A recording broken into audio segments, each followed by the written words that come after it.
Annyeong, it's Mikey here, and guys, today I have a really interesting video because this is from MCHOSE, and as the title of this video was mentioning, this is Unbox Therapy's collaboration keyboard with MCHOSE. So, did they make a great board, and did Unbox Therapy collaborate to make a good board?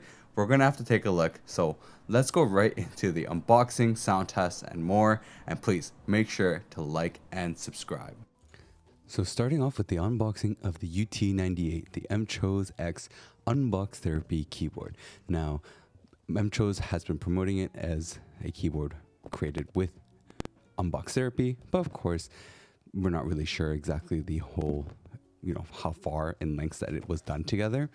But I know that Unbox Therapy recently did a short form content for it.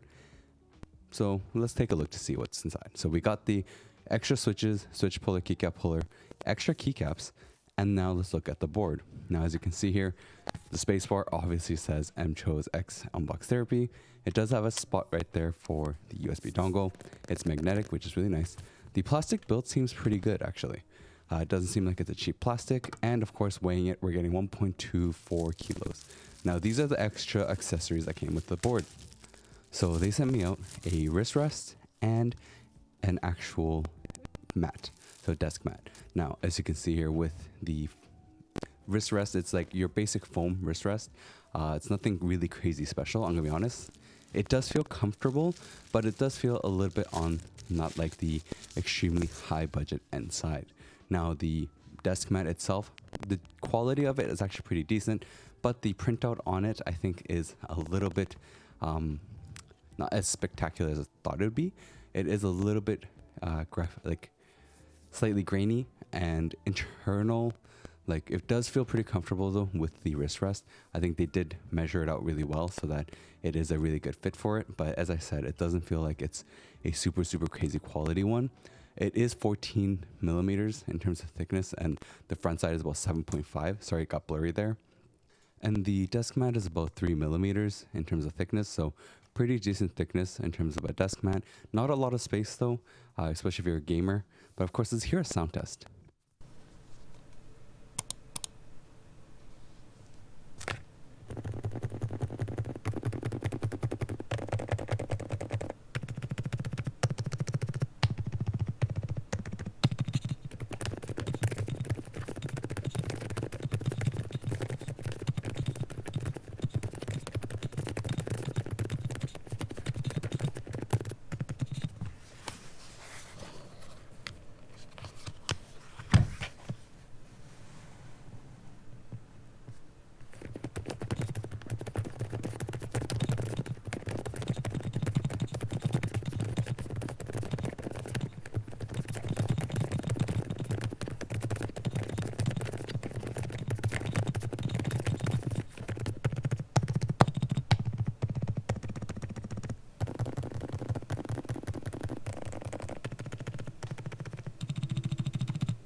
So we did the sound test with like the silent switches, which these silent switches are actually really nice. Now, as you can see here, this is with the PC plate, and it does come with a flex cut. So it is a flex cut board. So keep that in mind for yourselves. It's not going to be non-flex cut. Now, of course, we're going to have to open this up and see what's inside of this board to see what you're getting, and is it truly worth what this board is worth, like costs. So using the tools to get into the sides, I actually realized this board is super easy to open. So great job, MCHOSE. You made it super easy for someone to really take it apart, which I'm really appreciative of because it's really difficult sometimes with plastic boards. Now that's where the volume control is going to be, and it's connected with the ribbon cable with a controller that's actually connected straight to the top case. Now, as you can see there, the volume rocker does move left to right. You're gonna have to keep in mind something, as the volume rocker is a little bit gimmicky, but I'll explain that more later. And as you can see, the size is about 2.8 millimeters, so it's a decent thickness, but not that thick for a top casing. And then, of course, we're gonna take out the cables and then see what's really inside this board. Now, of course, be careful when you do this, because you don't want to damage any pins. And this is why I'm using a specific tweezer, just to get it out carefully. As you can see, it is gasket mounted, and it does have the socks on there, though the foam covers a lot of it, so I don't really know if it's super helpful in total. But as you can see there, it does come with a plate mounted stabilizer, and it does come pre-lubed, though I think the spacebar stabilizers actually could use some work. They weren't perfect. You do get some tinging from it, and you probably heard that during my sound test, so keep that in mind as you can see with this board. Now, as you can see, you do get a lot of foam. It's like a really thick back of the PCB foam, and the foam in between the plate and the PCB. And as you can see there, the PCB itself is flex cut. Of course, we're going to kind of measure it out. And of course, we're going to get a total of 1.2 millimeters in terms of the plate. And getting with the PCB as well from the sides, we're looking at the same 1.2. So it's not the 1.6 that maybe a lot of keyboard enthusiasts might like, but this is going to be 1.2 with the flex cuts. Now, on the bottom, you get a really thick silicone. It does cover up a lot of the bottom. That was just a hair that got on there. But as you can see, the cutouts there are actually just for the feet and the batteries, and you get a really large battery. Like 10,000 milliamp hours is crazy. I didn't see any like other 10,000 milliamp hours from when I was actually doing a lot of keyboard reviews so far. This one does come with a ton of battery, so using it, you're not going to run out of battery for a while, like that's for sure. And of course, we're going to kind of see what we're going to do with this board. Now, one thing that I'm really kind of leaning towards is not modifying the board at all, because there's already too much stuff inside. So one thing I realized is I'm going to modify the spacebar just because of the tinging as well as the hollow sound that comes from it. So I'm just going to add some tape inside the spacebar. I'm going to do about 2 layers of tape just to get the tape in there and just help with the tinging. I feel like 2 layers is going to be probably a good amount instead of just 1. And of course, when you do one, you're going to have to make sure to do that on the other keycap set too, depending of course which one you're going to use. This is probably my best solution in terms of it. This also is going to be needing some lubing in terms of stabilizers. So I grabbed my syringe to get the lube in, and of course add a little bit of extra lube inside the spacebar. Now, as I said, I'm not going to modify this board just because there's already too much inside. I don't think it's going to be helpful to add too much more. And of course, I want to give you a sound test as well with some creamy switches that I have to see what it sounds like.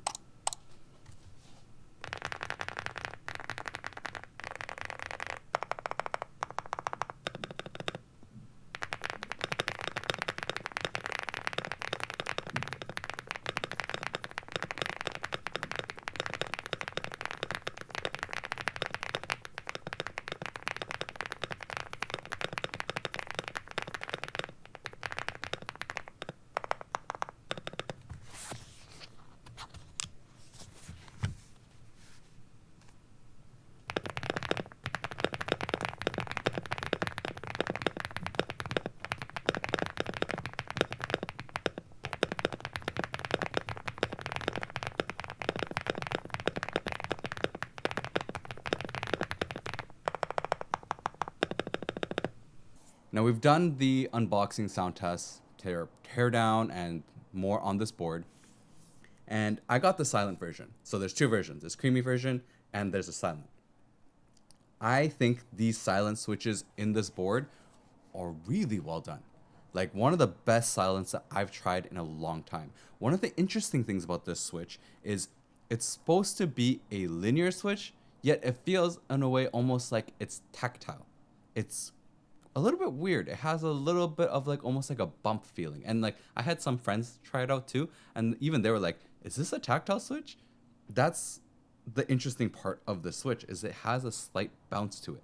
Really nice to feel on this board. It's incredibly silent. Feels really great actually.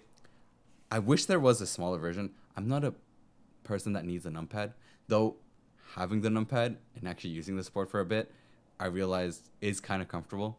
Like my job does require me to use numbers, and sometimes like I was like, oh, the numpad actually is useful. It's a little bit more comfortable, but I still prefer my 65% layouts and 75. Those are my favorite layouts out of all. This one definitely works well, and these switches are really, really, really great for silent. I wish they sent me the creamy switches too. It would have been nice to be able to do it, but of course I gave you guys a sound test with like just the switches that I have that I thought are creamy, and this board does sound really good. I think they did a really great job in terms of the sound.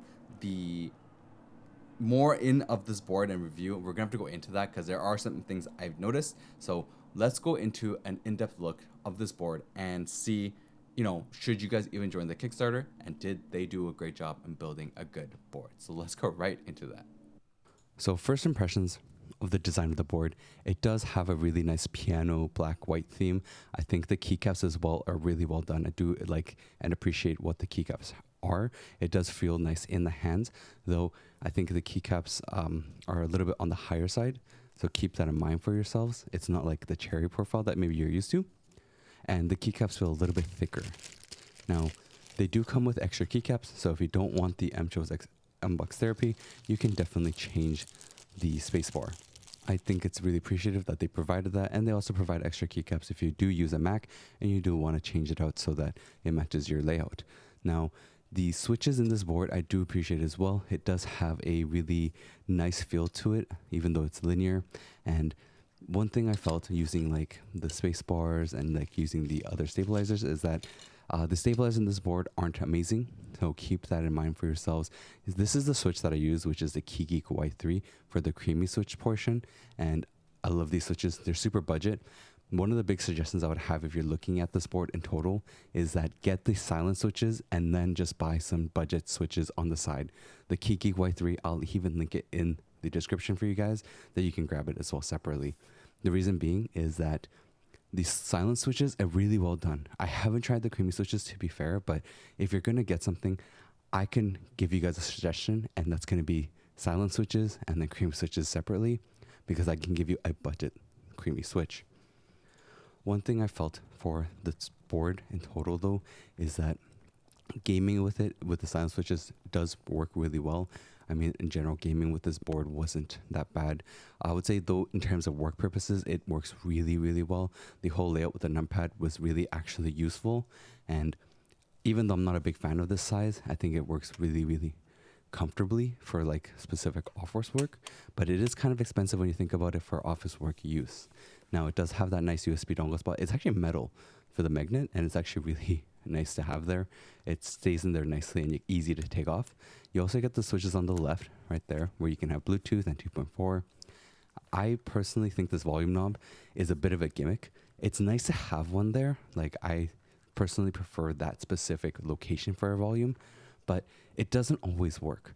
You have to make sure it has that specific rolling noise where like you can feel the rigidity of it. If it doesn't do that, it won't work. And unfortunately, as I showed you guys earlier in the teardown, there is portions there where it's a little bit loose and it moves around. And because of that, it doesn't work perfectly. Sometimes you're not getting any usage. The whole layout of this board with like in terms of like the build of the plastic is actually a really decent plastic. I'm quite impressed that they didn't use like a cheap plastic to build this. And the fact is that it is a pretty decent quality plastic. And you will feel that once you get it as well. Keep in mind though that this plastic will still have some fingerprint marks, so if your hands get oily, it will leave marks, and it's not great and it's hard to clean off. Now, this is the silent switch, right, that was mentioned. It is the Silent V3, the Peach V3, and it's a box stem that has like almost no stem wobble. Really impressive in terms of the feel. It's a linear switch, but as I was mentioning, it's almost like it has a tactile feel to it. Like I had, coworkers try it out, friends, and they all felt like somehow there was some kind of tactile bump feel to it. It's super, super light. In a way, it really reminds me of my electrocapacitive keyboard, and I love my electrocapacitive keyboard. Like, it feels so good to type on. I think the Y3 switches in this board sound really, really good. It sounds better in person than it did in recording, actually, and it sounds really, really creamy. I would say it's better to get these switches separately, as they are about $2.30 for 10 switches, so you're looking at about 23 cents per switch, which is really nice. So that's what I would personally suggest if you do join the Kickstarter. Now, of course, let me give you guys a backlighting test. Now, as you can see there, you can see the lighting even when the light's on. And then as we slowly turn off all the lights, you will see how bright it can get. Now, the keyboard is actually quite bright. One thing I'll notice as well, and even if you can't see it, is when you have the board lit up, the white keycaps actually have a little bit of shine through. I can't see it in this camera, but in person, you'll actually be able to see it a little bit. And it's actually quite interesting to see. Now, I don't know if it was purposely made that way, but the white will shine through a little bit. Not the lettering, just like the bottom edge of the keycaps. And of course, you know, going through all the lighting, it does have quite accurate lighting. Now, one thing I was kind of worried about, honestly, was would it have issues in terms of like color disfiguration in terms of the switch because of the color of the switch? And no, it's actually quite accurate. I was enjoying it as well. I think the orange really does look good in terms of backlighting with this board, specifically with like the color layout it has. So that's why I chose orange on it. But I'm not a big backlighting person, but if you are, definitely you can check it out. Now, of course, going into the website. Now, this is going to be the VIP reserve website. It's not for the Kickstarter yet. It launches later. So as you can see, they have a lot of images and shows you a little bit more information. All right, it's Mac and Windows compatible. They say it has up to a month of battery life, and it probably does, honestly, with the 10,000 milliamp hours. You can actually click on Unbox Therapy's video, and you can actually kind of watch to see what it sounds like in terms of his mic. Of course, the silent is super quiet, so hard to get. The Kickstarter is supposed to start on July 17th and then up to August 31st. So keep that in mind for yourself. As you can see here on the website as well, they actually provide you the shipping fees that's going to be implemented on top. So $9 for all those countries, $19, $24, and then the list of countries that it actually won't ship to. So keep that in mind for yourselves, as it's going to be important to know, especially if you do want to get it for during the Kickstarter, while it is a bit cheaper. Now, you can click on the reserve as well to get the extra discount early. And of course, it's up to you. Now, I can't say Kickstarters are great to go for, but it is a personal choice. Now, this is supposed to be MCHOSE driver. I don't know why it wasn't loading for some reason. Unfortunately, guys, I couldn't give you guys a look at the software with the UT98, but this is what I can tell you from my experience. The web app is actually really great. I personally prefer the web app over the software, like the downloadable. And in general, I really wish more companies really did have more of a web app instead of a actual hub driver, like software downloaded. The web app does have everything you need, from lighting to function keys to like changing keys. It has everything you need in it. And I would say out of all the companies that I've tried, mostly from like China, that have a personal software, MCHOSE is probably the best one. And the fact that it has a web app, it really does work well. Now, of course, it's not as customizable as the VIA, but this one still works well for the basics that you need on a board if you aren't going to customize it crazily. And I think MCHOSE did a great job in making a web app for it, for sure. Now, of course, going into the polling rate, we're going to check to see what kind of polling rate the board's getting. And it is getting 1,000 hertz. So you can definitely game with this board. I've tried it as well. It does work pretty decently, and you won't have issues. Now, one thing I would love to do as well in terms of the looking at the MCHOSE and seeing if it's worth it is actually compare it with a bunch of other more full-size 90% keyboards, because this MCHOSE is a 98%. It is a plastic board, and they all are around the similar price range. So let's do that and actually compare it with the creamy switch instead of the silent, because the other ones actually are using more louder switches.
So going into comparing the 5 keyboards that we actually had in the video. So we have the Skylung GK104 Pro, which is sitting at about 110 to 120 USD. The ACO 5098B, which is at 116. The MCHOSE UT98 is going to be $89 during the Kickstarter, but once released, $139, which is quite expensive. I'm going to be honest with you. I think the pricing after the Kickstarter is actually quite high. Now, I understand it's a collaboration. A lot of money went into it, and as well as like the board itself is quite well done, right? With the double shot PBT keycaps, with the different foams. Unfortunately, Aquos didn't actually have the breakdown of the board in here. I was taking a look for it, but it does have so much foam built in as well. And I would say stock-wise, like ACO 5098B sounds amazing. The Skylung one, as you can see, it does have a more bigger layout though, where it's a full size, not a compact, like 5098 compact. But it does have a screen, it does have a lot of foam in there, and it did sound quite interesting actually. I think that it did sound pretty nice, more bubbly. And then we have the Aula F108 Pro. And the 108 Pro is a full size as well. Did sound really nice out of the box. And as you can see here, it's at 100 USD. So really good price for sure. And then we have the Gamma K, which the Gamma K one, you see the breakdown as well. And it did have a pretty decent amount of foam, but I wasn't a big fan of the keycaps used. The keycaps did feel a little bit scratchy as well as slippery, but it is at about 100 USD and regular price about 112. Now, where would I actually place like this one where it has a 10,000 milliamp hour battery, and this one's like the other ones are looking at 8,000 milliamp hours. And the thing is, Aquos for $116 comes with 8,000, and it comes with fast charging, right? The battery life on the UT98 definitely was impressive. I can't deny that. Like, I didn't have to charge it at all. I used it wirelessly for a good while. It felt really great to use and was quite impressive. Was really, really impressed with the whole like battery life of the UT98, and the keycaps that they provided felt really great as well. The thing is though, that if you were looking at a $139 board, it's hard to compete like with the fast charging from ACO, the great Piano Pro from like the V3 sounds amazing stock. The Gamma Ks, it's still sitting right on sale under $100, but normally price is going to be $112. It's really hard to compete, right?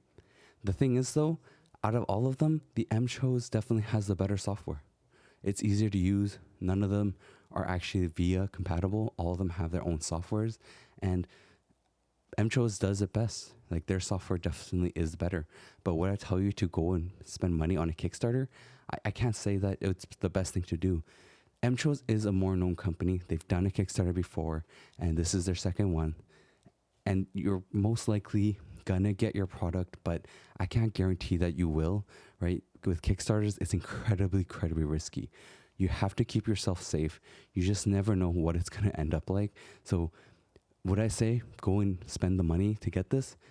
I wouldn't say it's the best idea if it's a Kickstarter, but this board itself for $89, it's a really great grab for sure. My final thoughts in terms of after the review and everything is that the UT98 is a good board.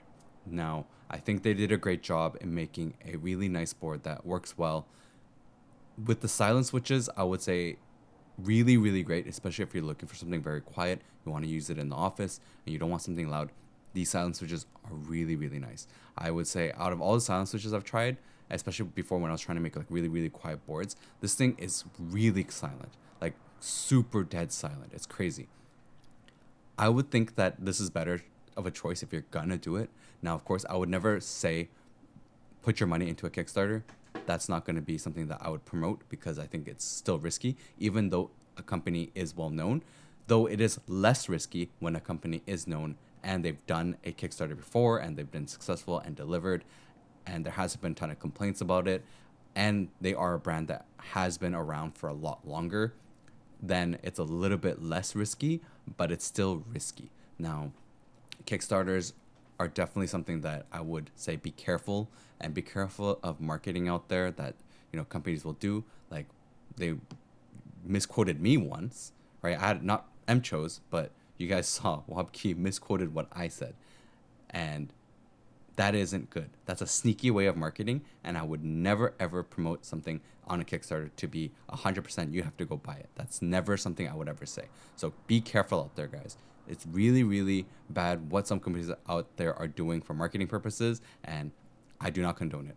It's something that I'm not going to fight against them, or I'm not going to do anything, but it's something that I want you guys to know for sure. So keep yourself safe out there. Do not spend your money on like group buys and Kickstarters thinking that it's 100% guarantee. Always be cautious. And I know it's a great discount, right, when you buy on Kickstarter, but you never know. I bought one, I think, last year, and it was for like a camera gear, and I never got it. So keep yourself safe out there, guys. And of course, please go check out the other videos I got, and I'll have to catch you guys next time.